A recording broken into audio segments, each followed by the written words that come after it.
খুবই সমস্যার মধ্যে পড়ে রয়েছি। ভিডিওটা দেখুন, আর যদি কোনো সলিউশন থাকে তাহলে নিচে কমেন্ট বক্সে আমাকে জানাবেন, আমি একটু উপকৃত হব।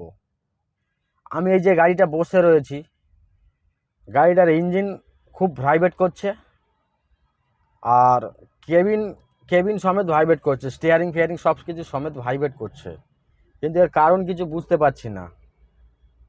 গাড়ির এবার মিস্ত্রি কাছে যাচ্ছি, মিস্ত্রি বলছে 3 সিলিন্ডার ইঞ্জিন ভাইব্রেট করবে একটু। আরে ইঞ্জিন ভাইব্রেট হবে, প্রত্যেক গাড়ি, আপনি যত দামি গাড়ি কেনেন না কেন, বিএমডব্লিউ, ফেরারি, মার্সিডিস, গুচি মুচি যা কিছু কেনেন না কেন, আপনার কিন্তু ইঞ্জিন ভাইব্রেট হবে। কিন্তু ইঞ্জিন ভাইব্রেট কেবিনে কেন আসবে? ইঞ্জিন যাতে ভাইব্রেট হবে, সেই ভাইব্রেটটা অ্যাবজর্ব করে নেবে ইঞ্জিন মাউন্টিং, রাইট? যারা অটোমোবাইল ইঞ্জিনিয়ারিং কোর্স কমপ্লিট করেছেন, যারা শিক্ষা অর্জন করেছেন বই পড়ে, তারা ব্যাপারটা আসলে বুঝতে পারবে যে আমি কি কথাটা বলছি। এবার যারা ওই নাট টাইট দিতে দিতে মিস্ত্রি হয়ে গেছে, তারা তো কিছুই বুঝতে পারবে না। যাই হোক, তো আমার যেটুকু মনে হয়, ইঞ্জিন যদি ভাইব্রেট হয়, সে ইঞ্জিন মাউন্টিং সেটা অ্যাবজর্ব করে নেবে, সেটা কেবিনে আসবে না। কেবিন কেবিন সমেত ভাইব্রেট করছে, স্টিয়ারিং বিয়ারিং সব সমেত কিছু কিন্তু ভাইব্রেট করছে। এবার মিস্ত্রি কাজে যখন যাচ্ছি, মিস্ত্রি বলছে 3 সিলিন্ডারের ইঞ্জিন হালকা একটু ভাইব্রেট হবে। হালকা হোক, সেতে অনেক বেশি হচ্ছে। গাড়ির মাইলেজটাও কমে গেছে, মাইলেজটা খুব কম দিচ্ছে।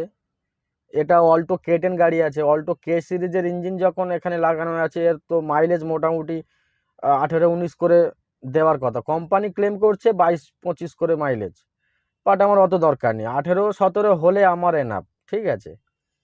কিন্তু এই যে সমস্যাগুলো হচ্ছে, এই সমস্যার সলিউশন না করলে কিন্তু মাইলেজ পাবো না আমি। তো মিস্ত্রির কাছে যখন যাচ্ছি, তখন ওই থ্রটল বডি খুলে এটা ওটা করছে, আপনার এটা ওটা চেঞ্জ করছে মিস্ত্রিগুলো, পুরো প্রপারলি সে ডায়াগনস্টিক করতে পারছে না। তো এর ভাইব্রেশন হচ্ছে, এর কারণটা কি যদি আপনাদের জানা থাকে, কোন কোন কারণে ভাইব্রেশন হতে পারে আমাকে একটু বলবেন। আর একটা পয়েন্ট হচ্ছে, ইঞ্জিন যখন আমি এসি চালাচ্ছি, এসি চালালে কি হয়, ইঞ্জিনে লোড থাকে, লোডটা এখানে কিন্তু আমি বুঝতে পারবো ইঞ্জিন লোড পড়েছে যখন এসিটা চালাবো। এবারে এসি যখন চালাচ্ছি, ইঞ্জিন পুরো ফ্রিভাবে চলছে, কোনো লোড থাকছে না ইঞ্জিনে, হালকা হালকা মাঝে মধ্যে লোড থাকছে, আর হালকা হালকা মাঝে মধ্যে আবার ছেড়ে দিচ্ছে, লোড ধরছে ছেড়ে দিচ্ছে, ধরছে ছেড়ে দিচ্ছে, আর মাঝে মধ্যে ফ্ল্যাকচুয়েশন হচ্ছে। এটা সিটির মধ্যে যখন আমি গাড়ি চালাচ্ছি, যখন মানে খুব শর্টে আমাকে ওভারটেক করতে হবে, তখন তো বেশি গ্যাপ থাকে না, তখন মোটামুটি ওই 1 হাত 20 ইঞ্চের মতন গ্যাপের মধ্যে দিয়ে কিন্তু আমাকে ওভারটেকটা করতে হয়। তখন কিন্তু হালকা যখন ফ্ল্যাকচুয়েশন হবে, তখন কিন্তু ইঞ্জিন মুভ করছে, তখন একটা অ্যাক্সিডেন্ট হয়ে যাওয়ার মানে সম্ভাবনা থাকে বেশি।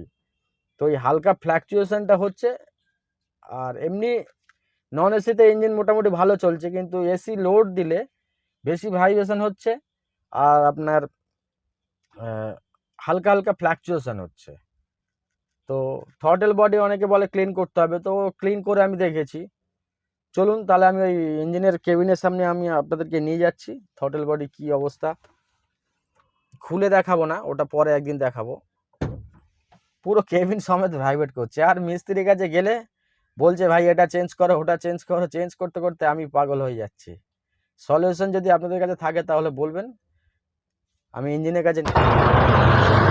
তো এটা হচ্ছে সেই থ্রটেল বডি, এলাম খুলে, আপনার এই যে থ্রটেল বডি আছে, এই সেন্সার যদি খারাপ থাকে তখন কিন্তু একটা সমস্যা হয়।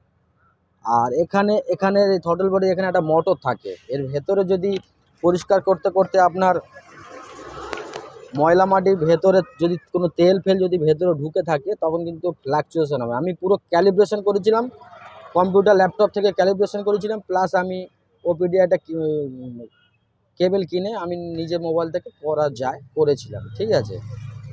তো এখান থেকে যখন এটা হচ্ছে আপনার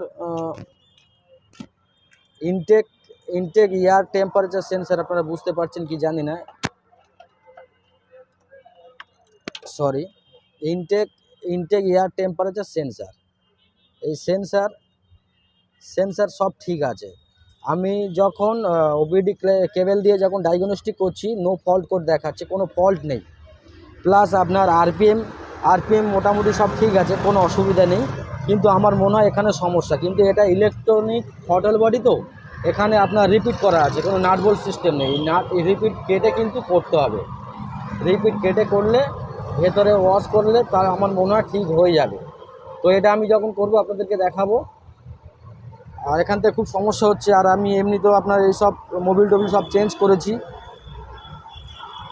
স্পার্ক প্লাগ এখানে যে আছে আপনার স্পার্ক প্লাগটা নিয়েছিলাম, অরিজিনালটা আমাকে চেঞ্জ করে দিয়েছে মিস্ত্রি, তো অরিজিনাল পাইনি, আমি ডুপ্লিকেট নিয়েছিলাম। স্পার্ক প্লাগের জন্য হতে পারে হয়তো।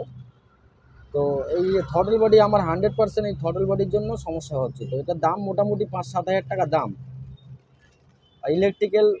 ইলেকট্রিক্যাল থ্রটল বডি আছে, এটা যতক্ষণ না খুলে ভেতর দেখতে পাচ্ছেন ছোট্ট রিপিট, এখানে নাট নেই, কোনো নাট নেই।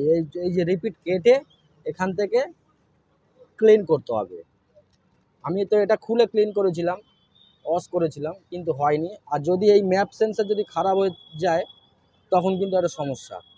ঠিক আছে, চলুন আজকের এই পর্যন্ত। যদি এটা কখনো খুলি, তো আপনাদেরকে আমি থ্রটল বডিটা দেখালাম, ওটা টোটালি ইলেকট্রিক্যাল থ্রটল বডি আছে, পুরো সেন্সারে কাজ করে। ঠিক আছে, তো আমি যে এক্সেলেটর এখানে প্রেস করব, যে পিক আপটা নেবে, এটা কিন্তু কোনো তার নেই, এক্সেলেটরে কোনো তার নেই। এখানে সেন্সার লাগানো আছে এক্সেলেটরের প্যাডেলের এখানে, আর ওখানেও সেন্সার লাগানো আছে। ও মানে টোটাল কন্ট্রোল করছে ইসিএম বক্স যেটাকে বলে, ইসিউ কিন্তু কন্ট্রোল করছে কতটা প্রেস করছি আমি থ্রটেল অ্যাক্সেলেটর। তারপরে কিন্তু ওই থ্রটল বডি সেরকমভাবে মোটরটাকে ঘোরাচ্ছে, সে আবার সিগন্যাল পাঠাচ্ছে ইসিউকে, ইসিউ সেইভাবে কিন্তু গাড়িকে মুভ করাচ্ছে। কত পিকআপে আমি অ্যাক্সেলেটর করছি সেই পিকআপে কিন্তু গাড়িটা ওখানে মুভ করাচ্ছে।